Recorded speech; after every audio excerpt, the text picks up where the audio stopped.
Welcome, mystery lovers. In this story, we step into the world of Tommy and Tuppence, a pair whose wit and courage have made them unforgettable. Tell us where in the world you're listening from. It's always a joy to see how far these mysteries travel. If you enjoy these mysteries, don't forget to like and subscribe. Your support helps keep new cases coming. Now then, shall we begin? The first chill of autumn had settled over London, the kind that rustled the fallen leaves along the pavements of South Audley Street and hinted at evenings meant for firelight and conversation. In the Beresford's snug sitting room, the curtains were drawn against the early dusk, and the glow of the lamp gilded the edges of Tuppence's auburn hair as she bent over the day's post with the air of a general surveying the battlefield. Another bill, she remarked, flicking one envelope disdainfully onto the table, and another invitation to Mrs. Donaldson's perpetual bridge evenings.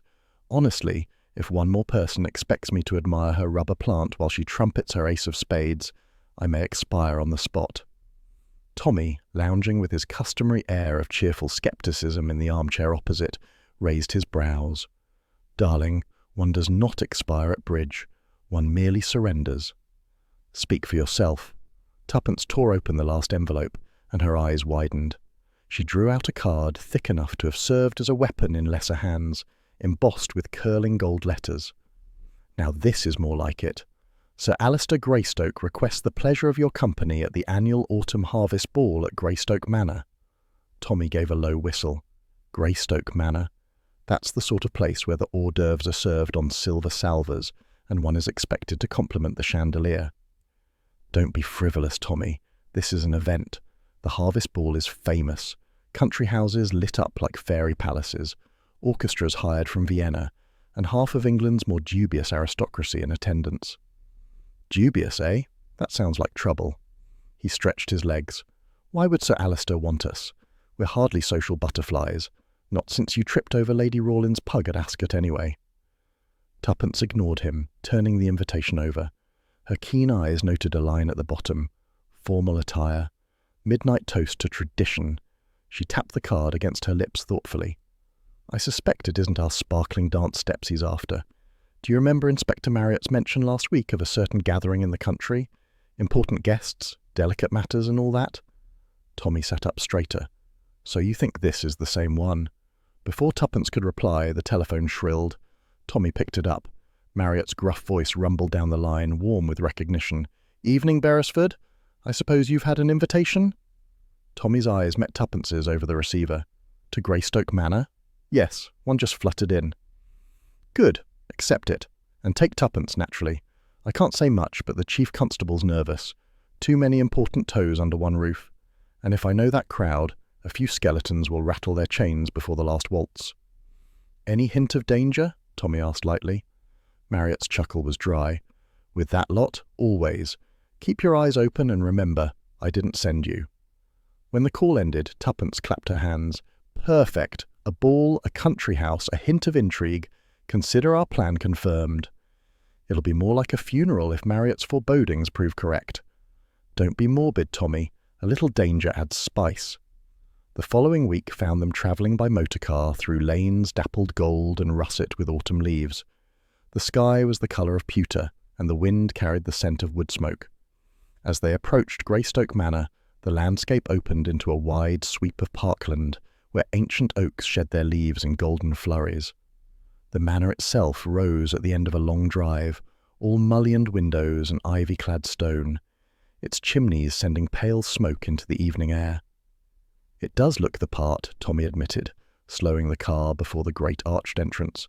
If one were to stage a murder, this would be the perfect theatre. Don't tempt fate. Tuppence adjusted the feather in her hat with an air of final preparation. Besides, what could possibly happen at a harvest ball? It's all apples, cider, and rustic dances, surely. Inside, the great hall blazed with candlelight. Garlands of autumn leaves twined around pillars, and crystal chandeliers sparkled overhead. Footmen in livery hurried to take coats, their faces impassive but their eyes flicking curiously toward the newcomers. A string orchestra played from a raised gallery, the notes spilling like champagne bubbles across the polished floor. Sir Alistair Greystoke himself greeted them, a tall, silver-haired man with a smile as carefully maintained as his estate. His grip was firm, his gaze lingering on Tuppence a heartbeat longer than politeness required. "Mr. and Mrs. Beresford, I am delighted you could join us. We are honoured indeed." "The honour is ours," Tuppence replied graciously, though Tommy caught the faint tightening at the corners of Sir Alister's mouth. For a host, he seemed curiously tense, his eyes darting towards the staircase as though expecting an unwelcome arrival.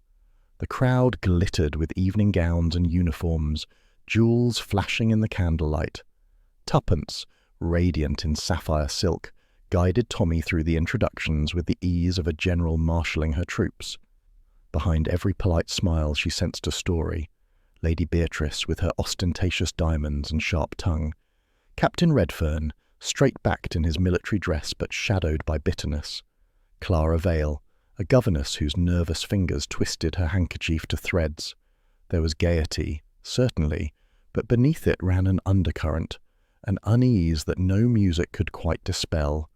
Whispers of financial ruin, of broken promises, of secrets half concealed by laughter. Tuppence's instincts, sharper than any blade, told her this was not a gathering for mere festivity. As the evening progressed, Tommy slipped away to the refreshment table, where he encountered Inspector Marriott in plain clothes, masquerading as an ordinary guest.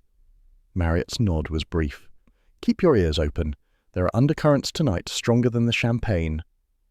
Tommy returned to Tuppence's side with the news, but before he could whisper it, a chambermaid brushed past, her tray laden with glasses. As she passed, something slipped from beneath her apron, a folded slip of paper that landed directly in the pocket of Tuppence's cloak, hanging on a nearby chair. Later, when the dancing swirled them momentarily aside, Tuppence retrieved it. The note was brief, written in a hurried scrawl. "Before the final dance, one will fall." Her eyes met Tommy's, and for a moment the merriment of the ballroom seemed to fade, leaving only the chill of foreboding. The orchestra played on, the chandeliers sparkled, and laughter rose, but the words on that scrap of paper weighed heavier than all the jewels in the room. "Tommy," she murmured, folding it into her glove, "I think this ball will be far more dangerous than Mrs. Donaldson's bridge parties."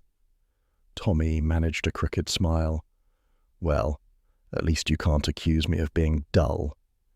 And so, beneath the blaze of candlelight and the swirl of violins, with autumn leaves pressing like silent witnesses against the windows, Tommy and Tuppence stepped into the dance, unaware that before the night's end, shadows would claim their partner. An hour later, the ballroom had settled into its glittering rhythm. Tuppence, radiant in sapphire, had already taken the measure of Lady Beatrice's weaponized charm, Julian Greystoke's brittle smile, Clara Vale's frayed composure, and Captain Redfern's simmering bitterness. Under the chandelier's blaze, champagne flowed, but the undertow of debt, pride, and old wounds tugged harder than the waltz. The orchestra struck up a lilting Strauss waltz, and the ballroom of Greystoke Manor became a sea of colour and motion. Skirts swept across the polished floor, jewels caught the candlelight in fiery flashes, and laughter rose above the music, brittle at the edges like glass threatening to shatter. Tuppence, radiant in her sapphire gown, seemed to glide effortlessly among the dancers. She had the gift of listening without appearing to pry, of charming confidences from lips already loosened by champagne. With a tilt of her head here and a murmured question there, she gathered fragments of truth and untruth alike, weaving them silently into her tapestry of observation. Julian Greystoke was the first to fall under her casual scrutiny. She danced one turn with him, and though his smile never faltered, she caught the shadow in his eyes. "Fine ball, isn't it?" he asked, his voice too bright.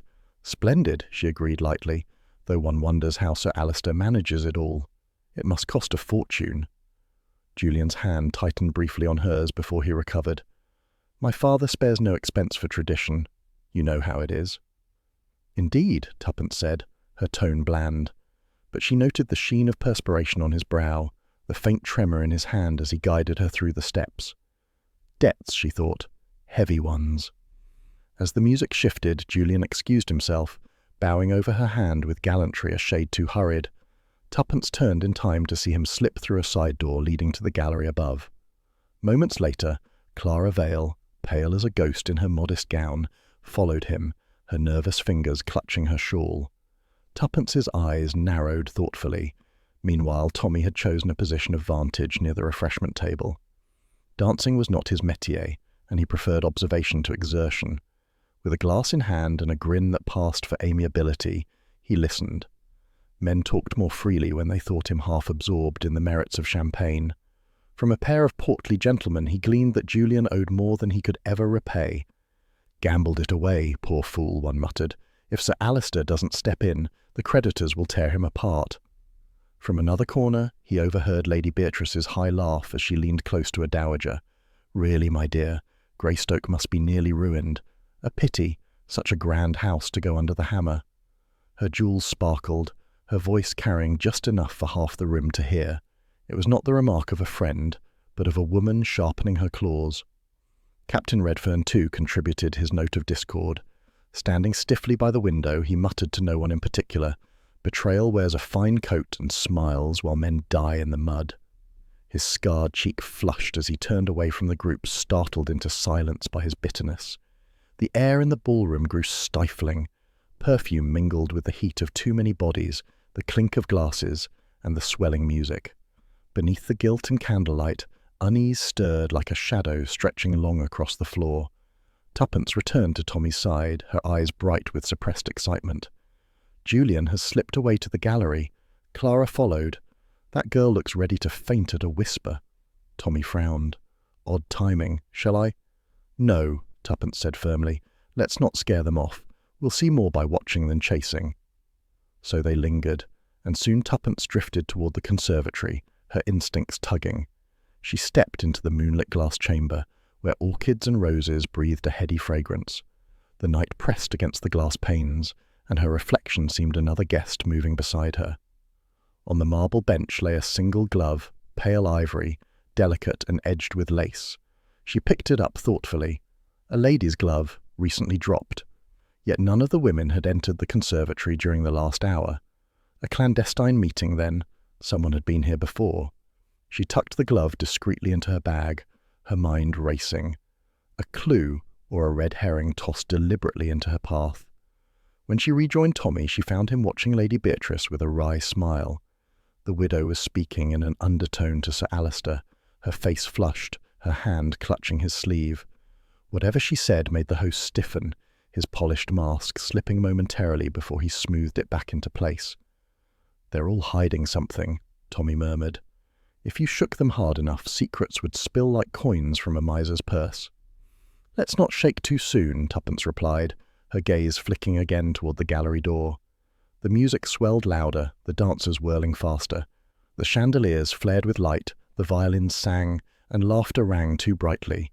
It was as though the entire room strained to hold the illusion of festivity against the tide of tension creeping ever higher. Tuppence's fingers closed around the warning note hidden in her glove. "Before the final dance one will fall." Her heart beat faster. She could feel it now, the inevitability of danger pressing closer with every measure of the waltz. Then it came. The orchestra reached its crescendo, the last note soaring like a bird into the rafters. And just as they hung in the air, pure and trembling, a scream ripped through the music. It came from the upper landing, a single piercing cry full of shock and terror. The dancers froze mid-step. Glasses trembled, jewels flashed, and silence fell as if the very house held its breath. Tuppence and Tommy exchanged a single glance, sharp, knowing, braced for what must come. And above them, in the shadows of the gallery, danger revealed its first terrible note. The scream seemed to hang in the vaulted ceiling of the ballroom, ricocheting against marble and chandelier until the last echo died. Then came chaos. Dancers froze mid-step, their skirts tangling, their partners gaping upward toward the gallery. Laughter died in throats. The violins screeched to an awkward halt. Another cry rang out, shriller, nearer, and the stampede began. Shoes clattered on parquet as men and women surged toward the grand staircase, jewels flashing like frantic beacons.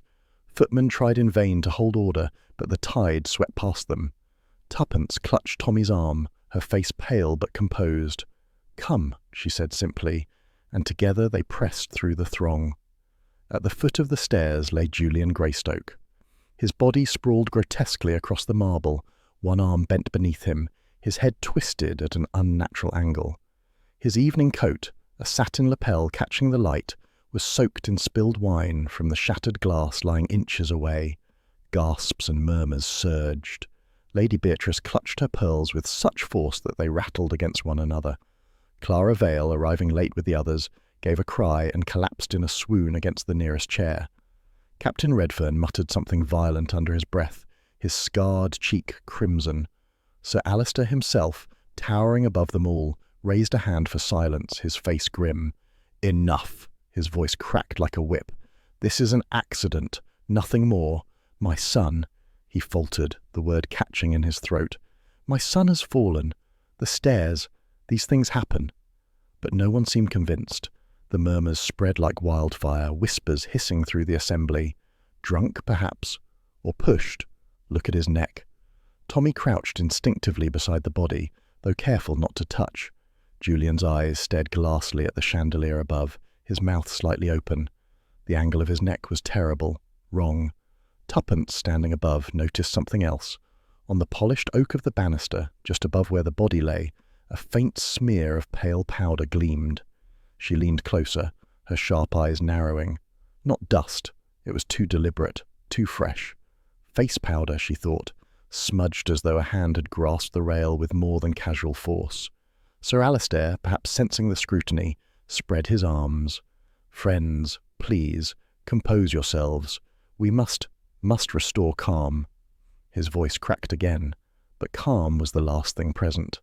Lady Beatrice shrieked that she had seen Julian only moments ago, perfectly well, and surely someone must have followed him. A guest muttered that he'd heard a quarrel. Another whispered of Julian's debts. At that moment, the heavy doors swung open and Inspector Marriott entered, his plain evening clothes slightly dishevelled from a hurried journey. His eyes took in the scene in a single sweep. The crowd, the corpse, the shattered glass. In 2 strides he was at the base of the stairs.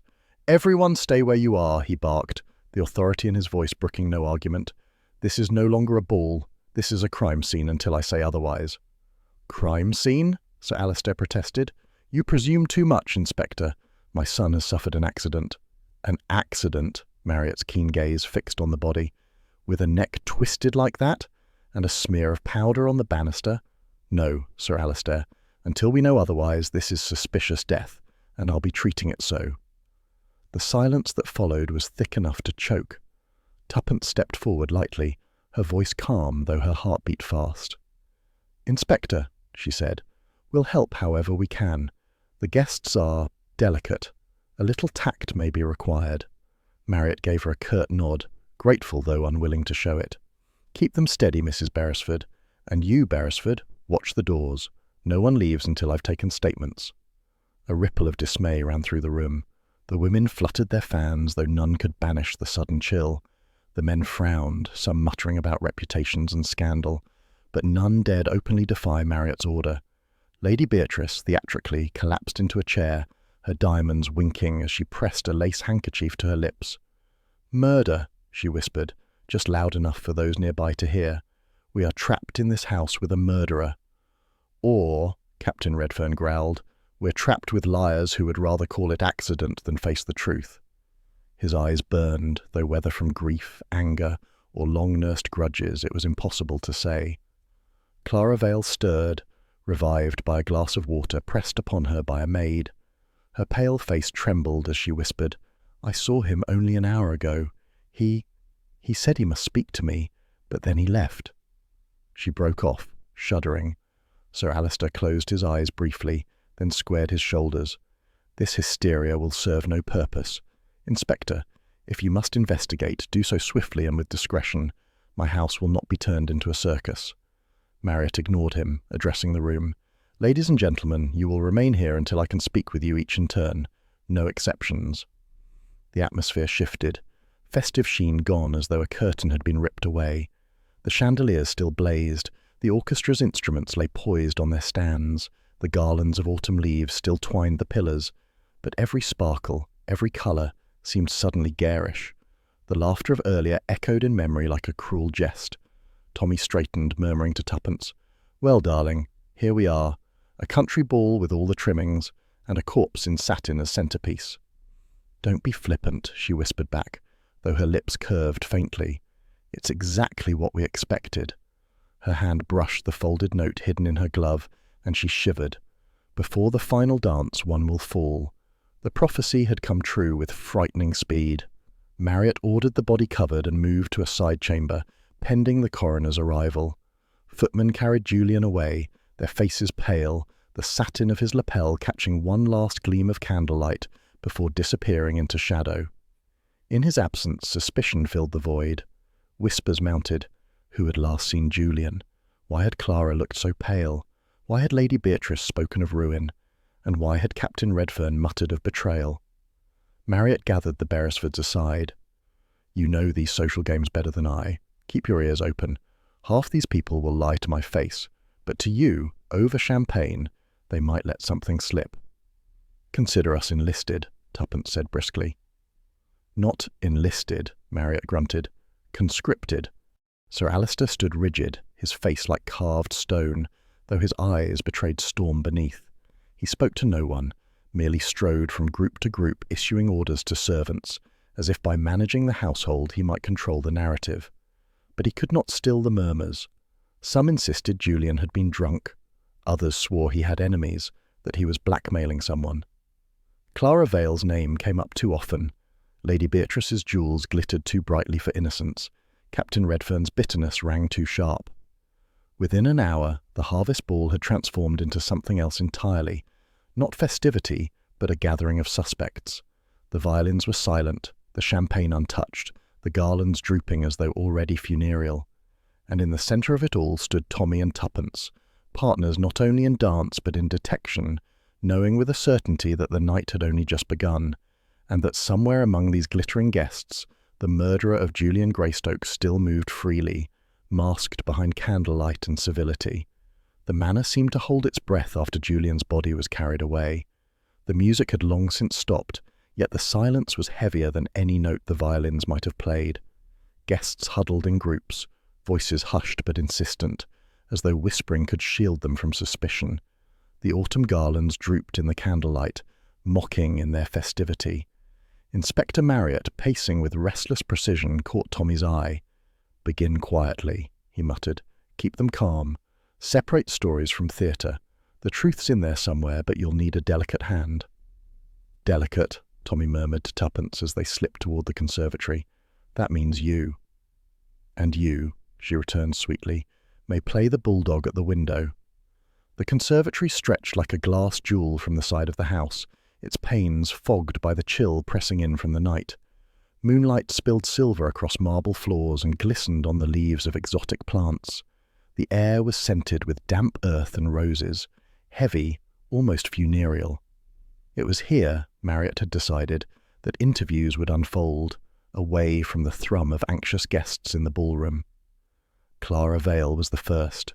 She came hesitantly, her shawl pulled tight, her face pale as though she still hovered on the edge of fainting. She perched on the edge of a wrought-iron chair, twisting her hands. "Miss Vale," Tuppence began gently, "you knew Julian well?" Clara hesitated. I was governess here, long before he became the man he was.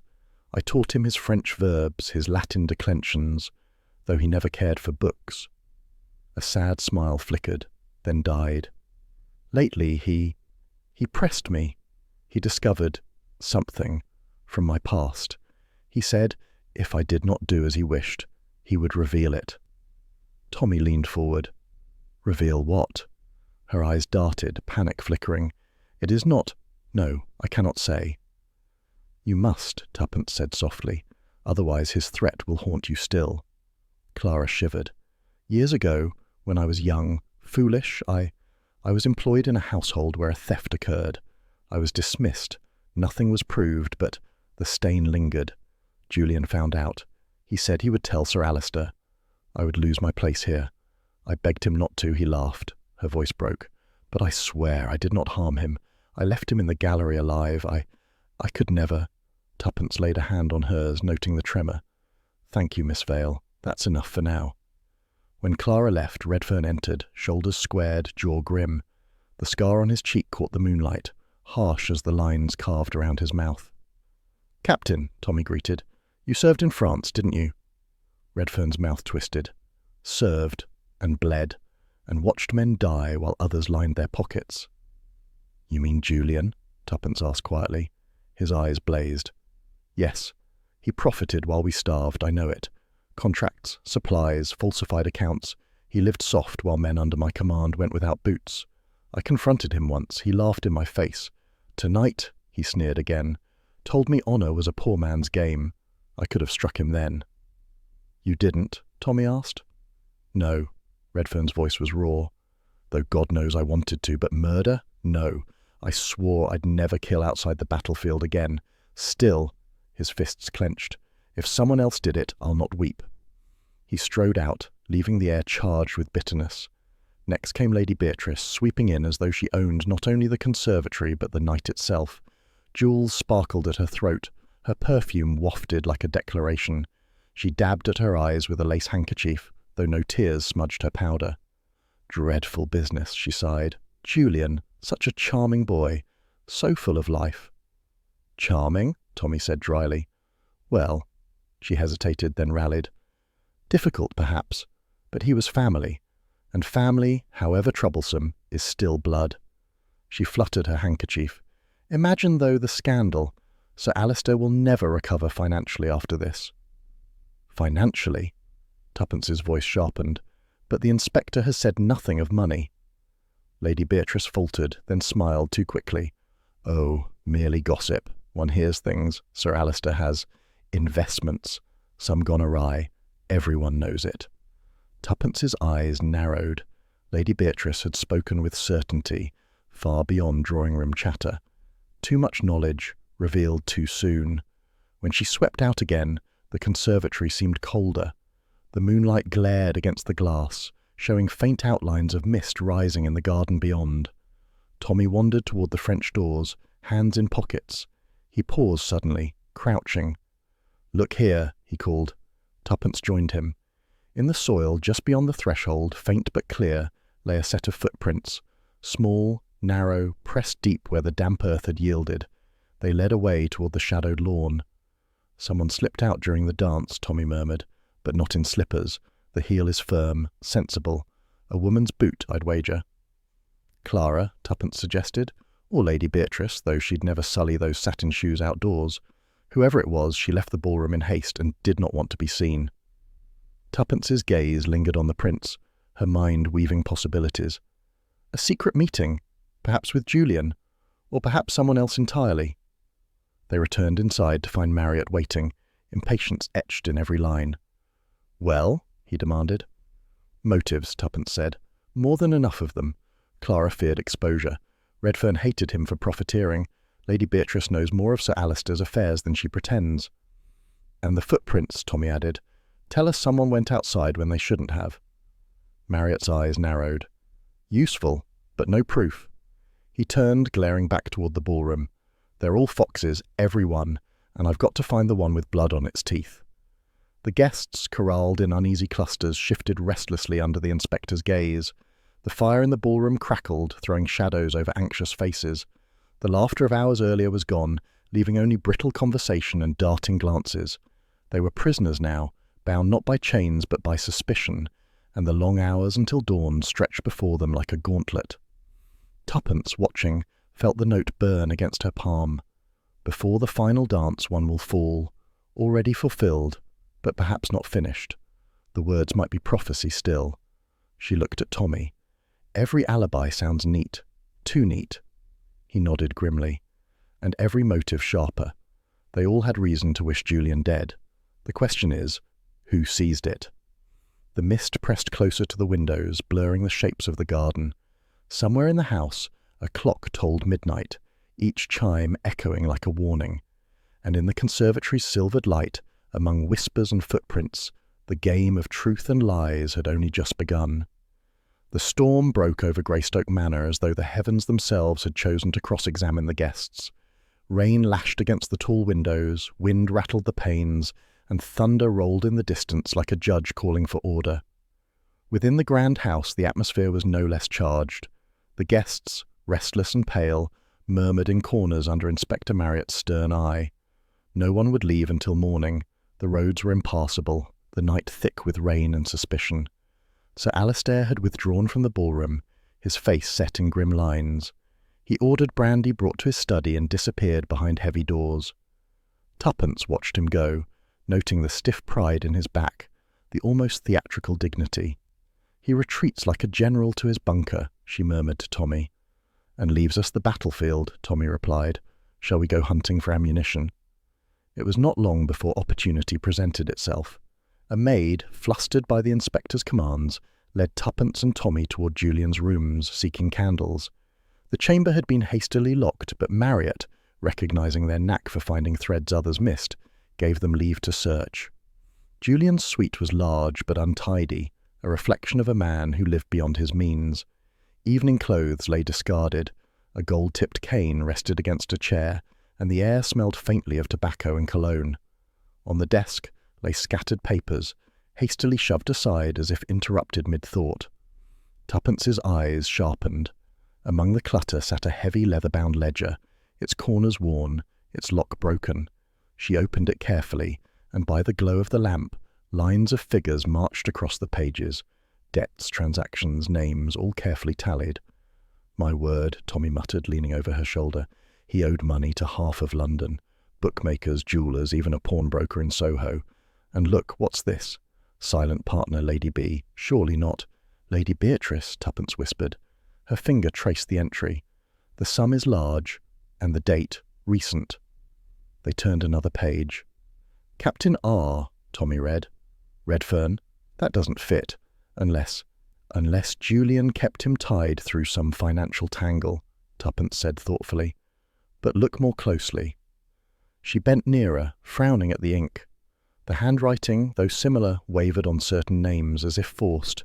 Letters thickened strangely, strokes inconsistent. "Tampered," she said flatly. "Someone has tried to add or alter entries, perhaps to throw suspicion on others." Tommy whistled. "So the ledger itself may be a trap." They examined further. Several pages bore smudges as though erased and rewritten. One entry in particular caught Tuppence's eye. "Foreign associate, correspondence to be secured." The name was torn away, leaving only a jagged edge. She sat back. "This ledger is both key and red herring. It tells us Julian was desperate, yes, but someone has used it to point fingers." Before Tommy could reply, the door creaked and Clara Vale slipped inside. Her shawl clung damply around her shoulders, her face wan. "I thought I heard voices," she murmured. "You shouldn't be here." "Neither should you," Tommy countered. Clara's eyes flickered to the fireplace, where embers glowed faintly. Yes, I was here earlier. I burned letters." "Letters?" Tuppence's gaze sharpened. Clara wrung her hands. "Julian kept correspondence, things that would shame Sir Alistair. He bade me fetch them. I thought if I destroyed them I might protect my employer. I threw them in the fire." "Protect or conceal?" Tuppence asked gently. Clara's eyes filled with tears. "I swear it was not for myself. But the ashes—" She gestured helplessly. Tuppence bent to the hearth. The remains of papers lay curled in blackened fragments. She poked delicately with the fire iron, revealing a half-charred sheet. Faint words survived. Contract. Shipments. Marseille. "Marseille?" Tommy repeated. "That doesn't sound like a friendly game of cards." "Foreign associate," Tuppence murmured. "This links." Clara buried her face in her hands. "I only wanted to spare Sir Alistair further disgrace. Julian was ruthless. He threatened, he cajoled. He said ruin would come to us all unless he had his way." Marriott's voice cut from the doorway, startling them. "So, you admit to destroying evidence?" Clara jumped. "Inspector, I meant no harm." "We'll see what the coroner says about harm." Marriott's eyes narrowed. "Beresford's, what have you found?" Tuppence handed him the ledger. "A tapestry of debts and manipulations, but altered. Someone has forced the record to implicate Lady Beatrice and Captain Redfern. And here, mention of a foreign associate, Marseille. Letters burned, but not completely." Marriott turned the charred fragment over. "Foreign dealings, smuggling perhaps, or espionage." His voice hardened. "And Julian at the centre. No wonder someone silenced him." Thunder cracked overhead, rattling the windows. The storm seemed to press against the manor, as if conspiring to keep them all within its grip. Sir Alistair appeared suddenly in the doorway, his face lined, brandy glass in hand. "What business have you, Inspector, ransacking my son's private rooms?" Marriott held up the ledger. "The business of truth, Sir Alistair. Your son was up to his neck in debts and darker dealings. Did you know of this?" Sir Alistair's eyes flashed. "I will not answer such insolence. Whatever Julian's follies, they are not to be paraded before strangers." "Strangers?" Tuppence said softly. "All witnesses, Sir Alistair." His hand tightened on the glass until it cracked. Without a word, he turned on his heel and strode out. When he had gone, Tommy exhaled. A guilty conscience or just a father's pride? Tuppence shook her head. Both can look the same by candlelight. They returned to the conservatory with Marriott, where the guests still huddled. Lady Beatrice reclined dramatically, her jewels catching the lamplight. Captain Redfern stood apart, his jaw clenched. Servants drifted in and out, eyes lowered, ears open. Marriott placed the ledger on the table. "This was found in Julian's rooms. It names names. Lady Beatrice, yours among them." Her hand flew to her throat. Preposterous! Julian borrowed from everyone. He hinted, he bragged. But silent partner? Never. "And you, Redfern," Marriott continued, "your initials stand here too." Redfern's face darkened. "Lies. If Julian wrote that, he forged it to torment me. He knew I despised him." Tuppence watched their faces, weighing words against expressions. The ledger had accomplished its aim. It set suspicion alive like fire in dry straw. But her instincts whispered caution. The handwriting, the tampering, the burned letters. This was no simple tale of debt and disgrace. Someone had sought to shape the narrative, to twist it toward convenient scapegoats. She spoke quietly to Tommy later, as the guests broke into agitated murmurs. "This murder isn't about inheritance alone. Julian was silenced because he knew too much, or was about to tell. That note, the powder on the banister, the glove in the conservatory, all fragments of a larger design." "And the ledger," Tommy added, "part truth, part lie. But the hand that killed him is the same that doctored it." Outside, the storm raged on, sealing every exit. Inside, the guests were trapped in a web of fear and suspicion, and somewhere among them, masked by civility and candlelight, the murderer listened, perhaps even smiling as the game grew ever more intricate. Morning arrived without cheer. The storm had passed in the small hours, but its aftermath lingered in the heavy sky, smudged with grey. Greystoke Manor, which had glowed so brightly the night before, now looked stark and cold, its grandeur leached away in the wan light. Guests emerged from restless hours in borrowed chambers, faces lined, voices subdued. Inspector Marriott, uncompromising despite fatigue, had telephoned London at dawn. Arrangements were made for cars to collect the company, though he warned none would leave until he gave permission. There was relief at the thought of departure, but unease too. Everyone wished to escape, yet no one wished to be accused by absence. The Beresfords breakfasted in the long dining room with the others. The fire snapped in the grate, but warmth did little to ease tension. Coffee cups rattled against saucers. Eggs went untouched. Lady Beatrice dabbed delicately at her lips with a linen napkin, though her eyes lingered on every corner, watching. Captain Redfern sat rigid, staring at his plate as though it were an enemy trench. Clara Vale, pale but composed, kept to the far end, her shawl drawn tightly around her shoulders. Sir Alistair appeared late, immaculately dressed though his eyes were bloodshot. He offered a brusque nod to Marriott, but no words of condolence. It was Marriott himself who broke the uneasy silence. "You'll all remain here until I'm satisfied. Once statements are complete, you may return to London. Until then, I caution you, do not stray." The announcement drew grumbles, but none dared protest aloud. It might have ended there, a morning of dreary waiting, had not fate or something darker intervened. It was a maid who found it. Sent to draw the curtains in the ballroom, she gave a scream that echoed through the corridors. Within moments, guests and servants alike crowded into the room. Marriott strode forward, the Beresfords close behind. The great ballroom, stripped of its music and lights, seemed ghostly in daylight. Tapestries that had glowed with colour by candlelight now drooped in faded solemnity, and beneath one such hanging, half concealed by its heavy folds, gleamed the unmistakable hilt of a dagger. Marriott seized the tapestry and yanked it aside. Gasps rippled through the crowd. The dagger lay wedged against the wall, its jewelled hilt catching the light, its blade stained with dark brown. "Blood," Marriott said grimly. He lifted it with a handkerchief, holding it aloft for all to see. Captain Redfern's face drained of colour. "That," his voice cracked, "that is mine." "Yours?" Marriott snapped. "Yes," Redfern admitted. His fists clenched at his sides. "It belonged to my regiment. A presentation piece. Jewelled hilt, my initials engraved. It was in my case upstairs. I never—" He broke off, breathing hard. "Someone planted it here." The company erupted in voices, shock, accusation, disbelief. Lady Beatrice gave a dramatic cry. "How perfectly dreadful! Murder in our midst, and now the weapon itself!" "Silence," Marriott barked. The noise subsided, though tension thickened. He turned to Redfern. "If it is yours, Captain, you'll explain how it came to be hidden here." "I cannot," Redfern said, his voice raw. "I swear by my honour I did not place it there, nor did I ever use it against Julian." Tuppence, standing near Tommy, spoke low. "Too convenient, don't you think? Redfern declared his hatred loudly last night. Now the dagger appears as if by script." Tommy nodded. "It feels staged, too neat, and it raises a darker question. Was Julian's fall even the real cause of death?" Her eyes flickered toward the weapon. "Precisely. If he was stabbed before he fell, the tumble down the stairs might have been mere theatre." Marriott demanded the group remain while he summoned a constable to guard the dagger. Sir Alistair, face pale, muttered fiercely, "This charade dishonours my house. Inspector, you will end it at once." "Your son was murdered," Marriott returned coldly.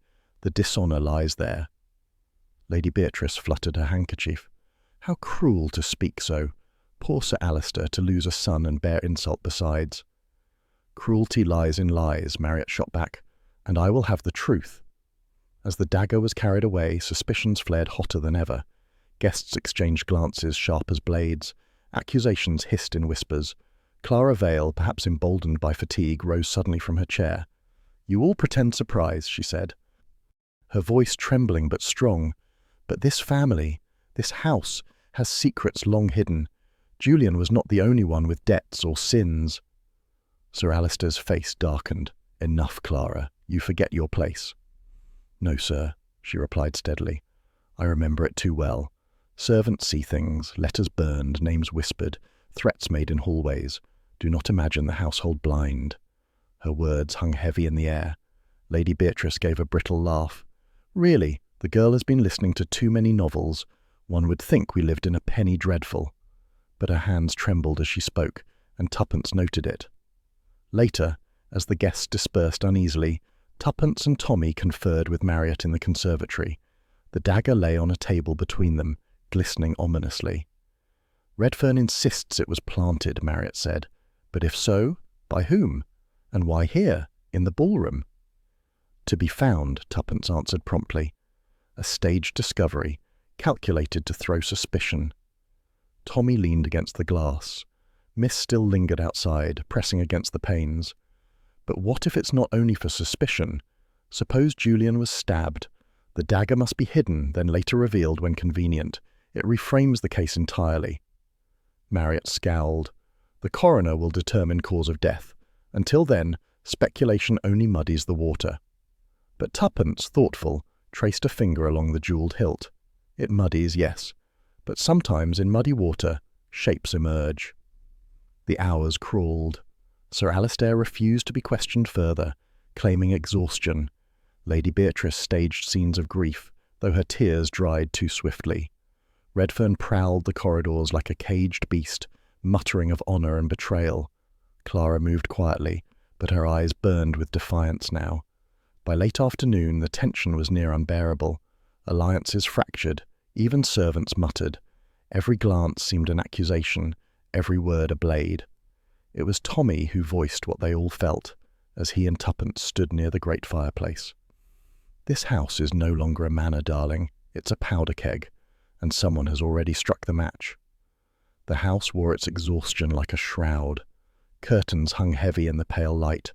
The air smelled of damp wool and last night's smoke, and every footstep echoed as if the manor itself listened. By morning, the harvest ball was only a memory, replaced by the reality of suspicion and confinement.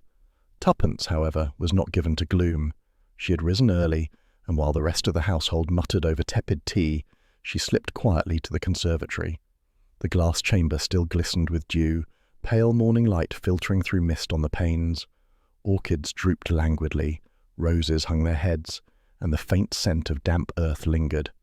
She moved purposefully to the marble bench where she had discovered the glove the night before. It was still in her possession, tucked carefully away. Now, turning it in her hand, she studied its delicate lace edging and monogram. B, not subtle but unmistakable. "Lady Beatrice," she murmured. The timing of the discovery was too neat. If Julian had arranged a tryst, if someone had followed, then the glove might tell a story of its own. Tuppence straightened, her eyes glittering with resolve. Lady Beatrice did not take kindly to being confronted. She reclined in her chamber, still in a gown from the night before, her jewels piled extravagantly at her throat as if armour. When Tuppence entered, she greeted her with exaggerated languor. "My dear Mrs. Beresford, you look dreadfully alert for so dreary a morning. Surely you've not come to inquire after my beauty sleep?" "Not at all," Tuppence replied sweetly, holding up the glove. "I thought you might wish to reclaim this." For a moment, Lady Beatrice's eyes flickered. Then she laughed, a brittle, tinkling sound. "How careless of me. I must have dropped it whilst admiring the orchids. One loses track, doesn't one?" In the conservatory, alone, during a ball. Tuppence's tone was mild, but her gaze sharp. Lady Beatrice toyed with a jewel at her throat. "You think it strange? I assure you I am fond of flowers." Tuppence leaned closer. Julian Greystoke was also fond of clandestine meetings. He threatened to expose something between you and Sir Alistair. The laugh died. Lady Beatrice's painted lips tightened. Julian was a wretch. Yes, he knew. He overheard, and he threatened to blurt it out to half of London. "I told Alistair we must be careful, but Julian, he relished cruelty. Still, I would never." Her voice faltered, then recovered with a surge of hauteur. "I am far too clever to kill a man with my own hands. Do you imagine I'd ruin my gown, my reputation, my comfort? Vanity outweighs villainy, Mrs. Beresford. Always." Tuppence's eyes lingered. She was not convinced of innocence, but she believed Lady Beatrice's vanity more than her protestations. Meanwhile, Tommy conducted quieter inquiries among the staff. Servants were easier to coax, their loyalty more fragile. Over weak coffee in the pantry, a young maid, cheeks red, hands twisting in her apron, admitted she had seen something unusual. "I was near the gallery, sir, just before the music stopped. I'd gone for fresh candles, and I saw someone." "Who?" Tommy asked gently. "I couldn't say for certain. It was shadowy, and I was frightened of being caught out of place. But tall, I think, cloaked maybe." They moved quickly toward the landing. Then came the scream, and I ran. Tommy offered a reassuring smile. "You did right to speak. It may matter greatly." The maid bobbed her head, relief and fear mingling before she hurried away. Tommy returned to Tuppence with the tale, and together they pieced the threads. "A shadowed figure near the gallery," Tuppence said. "It could have been anyone. Alistair, Redfern, even Beatrice in disguise." "Or someone altogether overlooked," Tommy replied. "But Marriott must hear this." Inspector Marriott, however, was in no mood for subtleties. He paced the drawing room like a caged bear, his boots striking sparks from the hearth tiles. "This is intolerable," he snapped. "We have a body, we have a weapon, we have motive enough for 3 people, and still no confession. I should arrest Redfern at once. The dagger is his. Let the courts sort the rest." "Too simple," Tuppence interjected calmly. "Redfern is furious, yes. Bitter, yes. But the evidence is too neatly placed at his feet. It smells of artifice." "Artifice or not, the law requires action." "And action without certainty is folly," Tuppence countered. Her tone was soft, persuasive. "Give it time.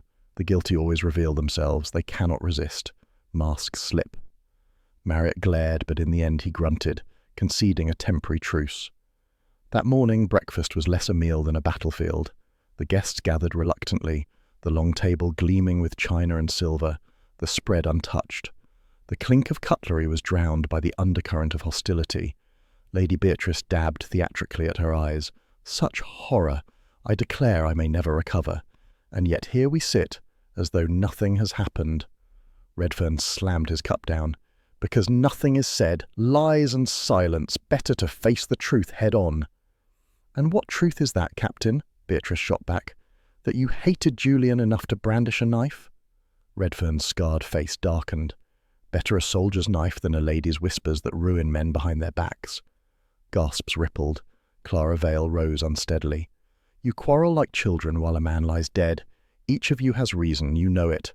Julian was cruel, but you were not innocent victims. You all— Enough! Sir Alistair's voice cracked like thunder. He stood, his hand gripping the back of his chair until his knuckles whitened. You will not tear this house apart with your accusations. This matter is for the law, not your breakfast table. But his eyes flickered, evasive, as though truth pressed too near. The silence that followed was poisonous. Beneath the veneer of tea and toast lay bitterness, secrets, and fear. Afterwards, Tuppence and Tommy walked the misty gardens, needing air. The grass was wet beneath their shoes, the statues staring blindly through drifting fog. They all had reason, Tommy said grimly. Beatrice, her affair; Redfern, his hatred; Clara, her scandal; even Alistair if Julian threatened to disgrace him. And yet, Tuppence replied, the murderer hides still. Each revelation is a mask dropped, but behind every mask lies another. She touched the glove in her pocket, its lace edge sharp against her fingers. The question is, whose mask will slip first? Tommy looked up at the brooding house, its windows dark against the grey sky. Let's hope it's soon, because with every hour, the air grows thicker. One spark, and this house will explode. The mist curled closer, swallowing path and hedge alike, and the Beresfords knew the game was sharpening. The revelations of the morning had only deepened the mystery, and somewhere in Greystoke Manor, beneath masks of civility, the murderer waited, watching, listening, and preparing for the next move. By afternoon, the storm had rolled on, leaving behind a brittle stillness. Rain-washed air drifted in through opened casements, damp and sharp, but it did little to ease the suffocating tension within Greystoke Manor. The house groaned like an old ship after a gale, its corridors echoing with whispers that cut off when footsteps approached. Tommy Beresford, sleeves rolled, crouched before the hearth in Julian's room, where the ashes of Clara's hurried fire still lay. He looked like a man examining relics of a vanished civilization. Bits of scorched paper were spread on a sheet of white cloth, rescued with patient fingers from the soot. His brow furrowed as he pieced together jagged edges, brushing away blackened fragments too delicate to save. Tuppence leaned over his shoulder, her sharp eyes gleaming in the lamp's glow. It looks more like a puzzle than evidence. Every puzzle has its solution, Tommy replied, fitting two half-charred scraps together. You just need patience. Marriott stood at the door, arms folded, impatience plain. A waste of time. Burned paper yields nothing but smudges. We should press Clara harder instead of playing jigsaws. Perhaps, Tuppence murmured, but sometimes the ashes speak louder than the living. She was right. Slowly, words emerged. On one fragment, contracts, artillery, inflated costs. On another, shipment delayed, payment received. And then, most damning of all, the name Alistair Greystoke.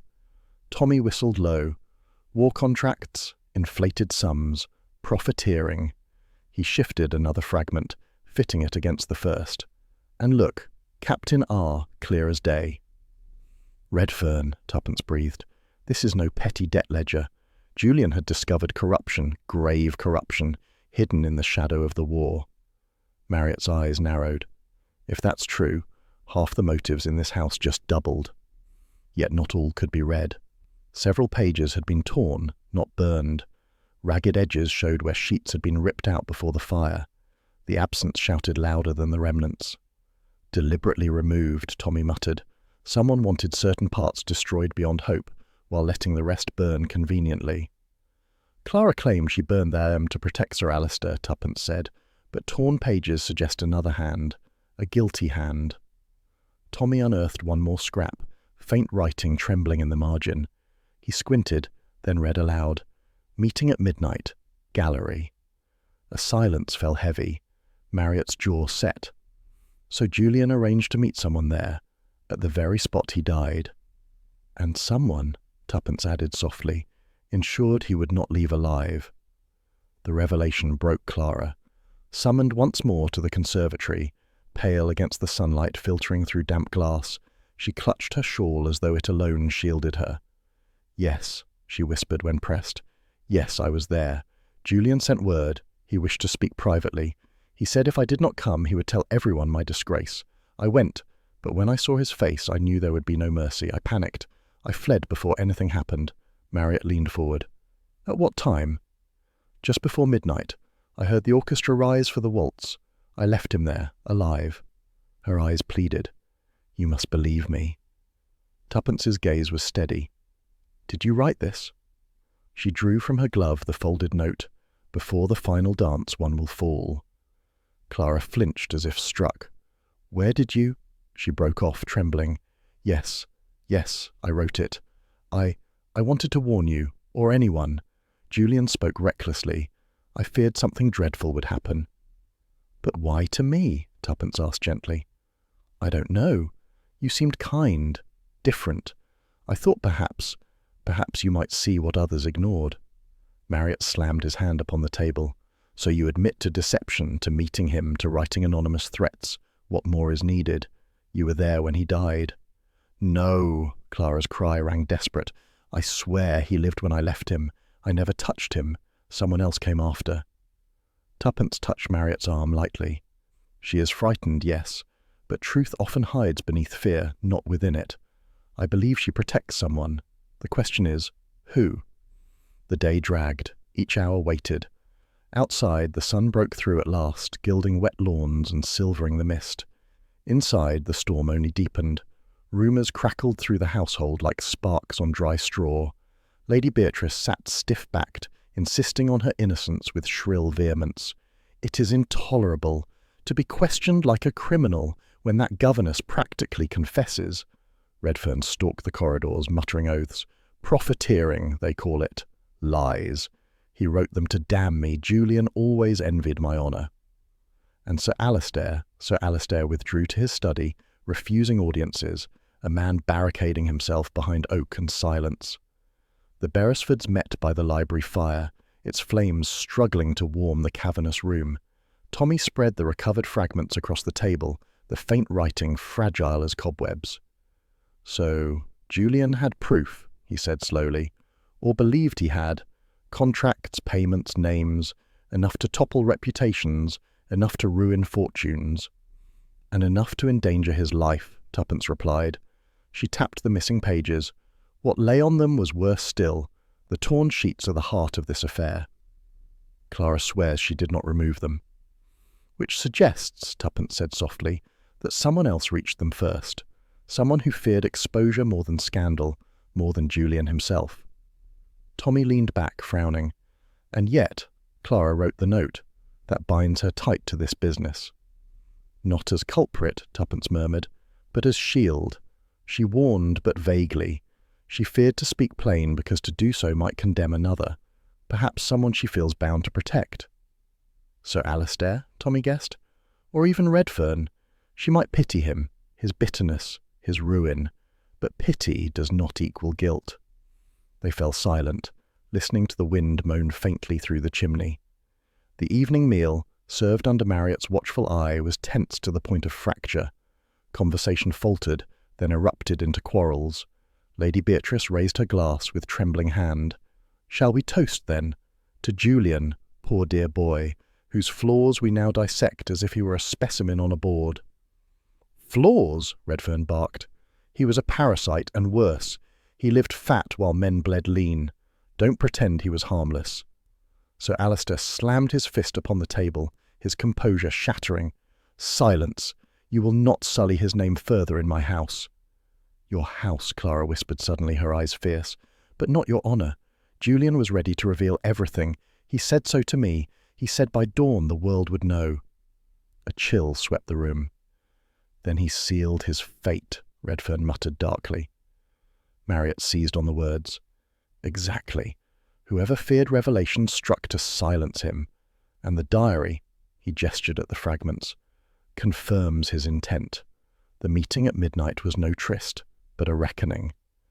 Tuppence spoke softly, yet her voice carried. But ask yourselves, who tears out pages? Who hides weapons? Who shifts suspicion with such care? Not a desperate soul, but a calculating one. The murderer wears a mask yet, and until it slips we remain prisoners here. Her words silenced even Beatrice. Later, alone in their chamber, Tommy and Tuppence reviewed the pieces once more. The charred diary, the missing pages, Clara's confession, the note. "Darling," Tommy said, rubbing his temples, "I feel as though we chase phantoms. Every clue points two ways at once." "That," Tuppence said wryly, "is the hallmark of clever deceit. But remember, the simplest answer hides beneath layers. We need only strip them away." "Do you think Clara innocent?" "I think Clara guilty of fear, but fear is not murder." She looked toward the rain-washed windows where moonlight now glimmered faintly. "And I think the real murderer grows anxious. With every revelation their mask cracks. They fear exposure, as Julian feared it for them." Tommy gave a half-smile. "So we wait?" "We watch," Tuppence corrected, "and when the final mask slips, we shall see the truth laid bare." By evening the storm had cleared, the world fresh, washed, deceptively calm. Inside Greystoke Manor, however, the gathering squall was only tightening. The ashes had spoken, and their whispers condemned more than one. The meeting at midnight, the missing pages, the warning note, all threads in a web closing inexorably around the guilty. And as the Beresfords prepared for another sleepless night, they knew the hour of revelation was drawing near. The ballroom, which only last night had sparkled with chandeliers and laughter, was now a sombre tribunal. Candles guttered in high sconces, their flames casting long, tremulous shadows upon the tapestries. The orchestra platform stood silent, the instruments abandoned as if by ghosts.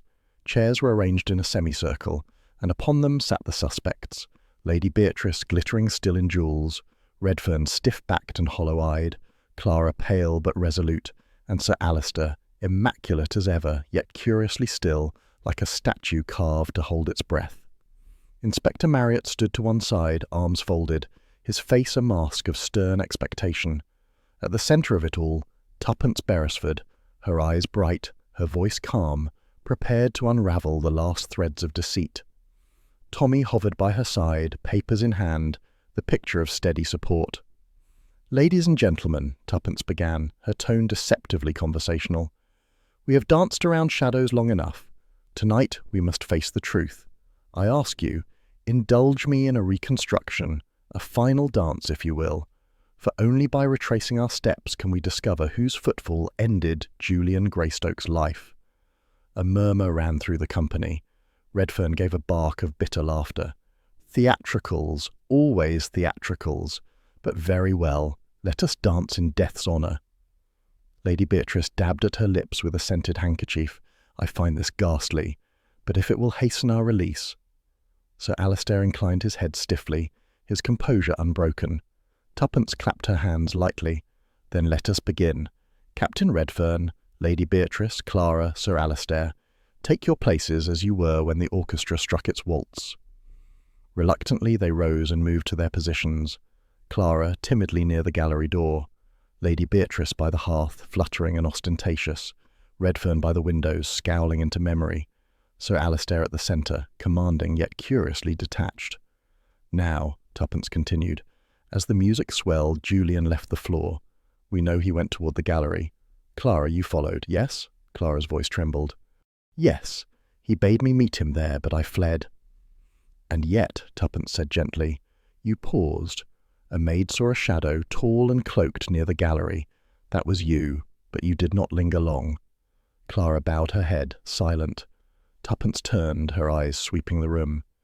The scream came moments later. Julian was found at the foot of the stairs, his neck broken, a wine-glass shattered.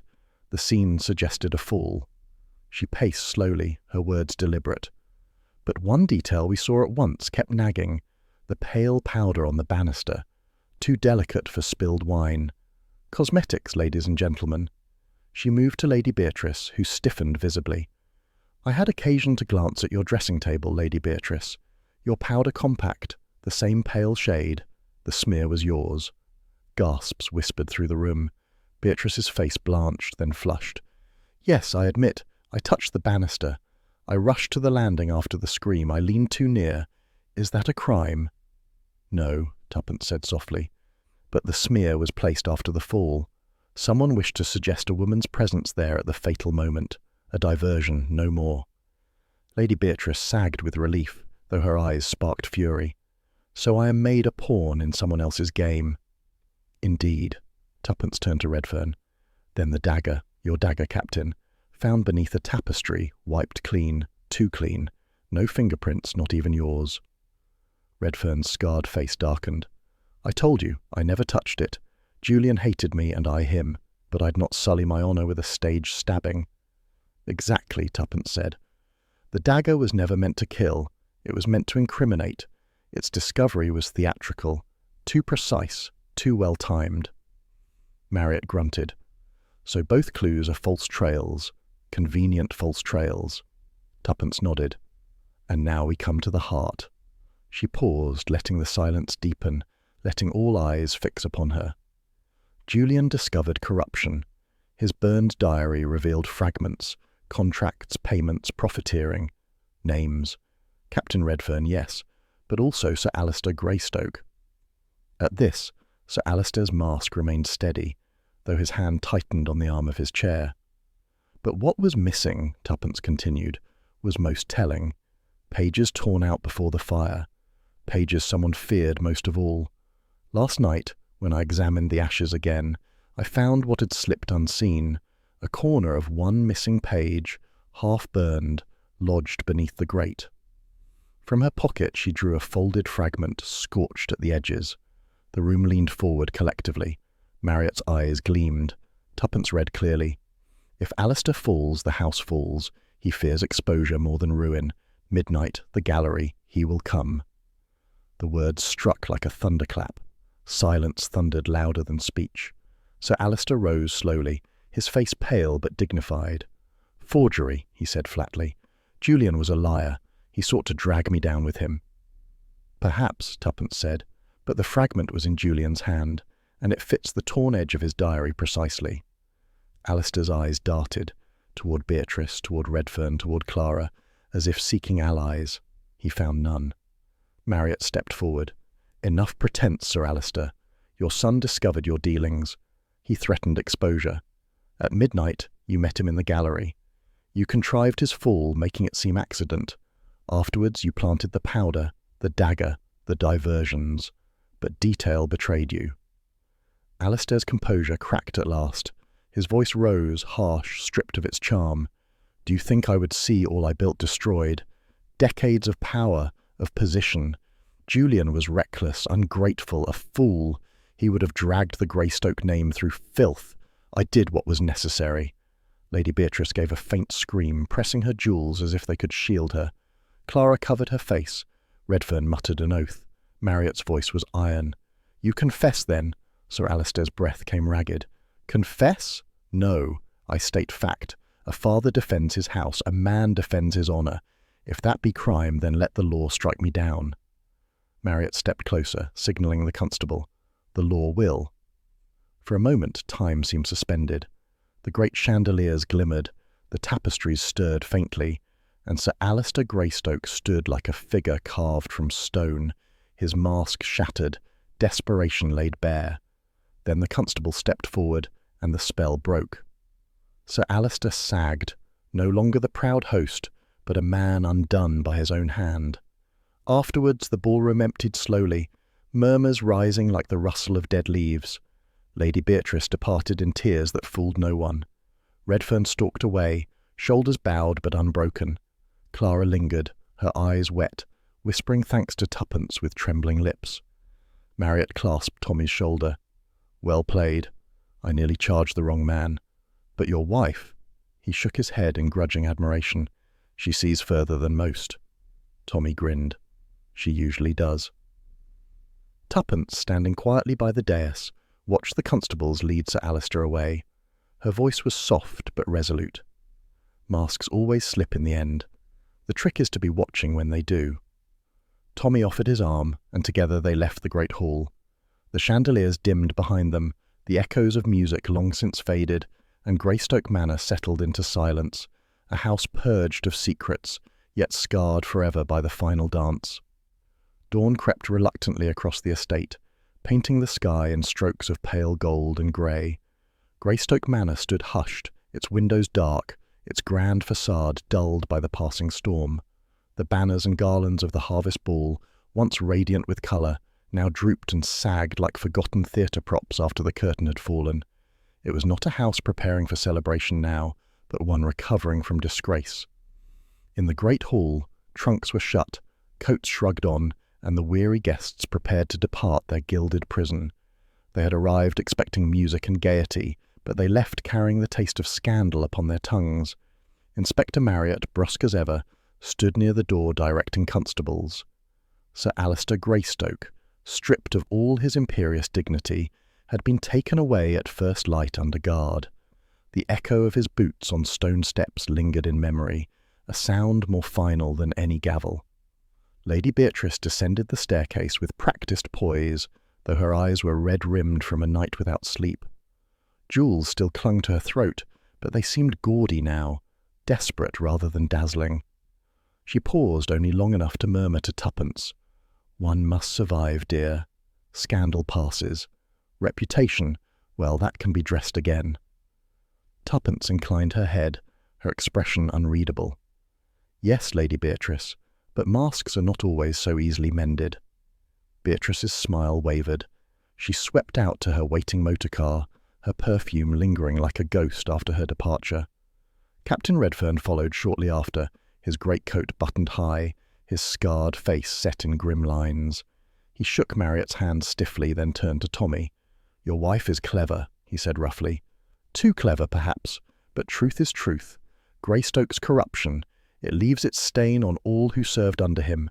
My honour is marked forever, though I never touched the gold." Tommy's reply was kind but firm. "Honour that acknowledges its scars may heal, Captain. Better than one that pretends no wound exists." Redfern gave a curt nod and strode out into the mist, his figure soon swallowed by the morning haze. Clara Vale lingered. She stood by the hearth, shawl clutched to her chest, her face pale but steady. Tuppence crossed to her, laying a gentle hand on her arm. "You told the truth when it mattered," Tuppence said. "It cost you courage, but you faced it." Clara's lips trembled into the faintest smile. "Perhaps now I may have peace. I only wish I had spoken sooner, before so much was lost." "You will find your path," Tuppence assured her. "The world is seldom kind, but it does reward honesty in time." Clara bent her head in gratitude, then quietly took her leave, disappearing into the bustle of servants and departing guests. By mid-morning, the great house was nearly empty. The grand staircase loomed silent, its banister polished but bearing no trace of powder now. The ballroom echoed hollowly, stripped of flowers and finery. It looked less like the scene of a ball than a mausoleum for gaiety. Marriott approached Tommy and Tuppence, his face set in its usual lines of impatience, though his eyes betrayed grudging respect. "You've a knack," he said gruffly, "for stirring hornets' nests and coming out unstung.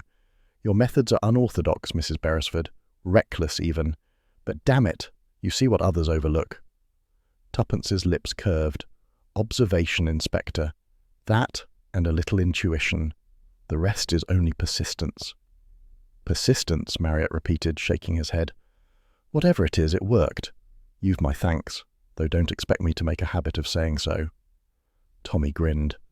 "Once from you, Inspector, is worth a dozen from anyone else." Marriott harumphed, but his mouth twitched almost into a smile before he turned away to confer with a constable. At last, their own car was brought round, the engine purring in the crisp morning air. Tommy held the door for Tuppence, but she paused a moment, her eyes sweeping the manor. The garlands of autumn leaves, still draped along the balustrades, stirred faintly in the breeze.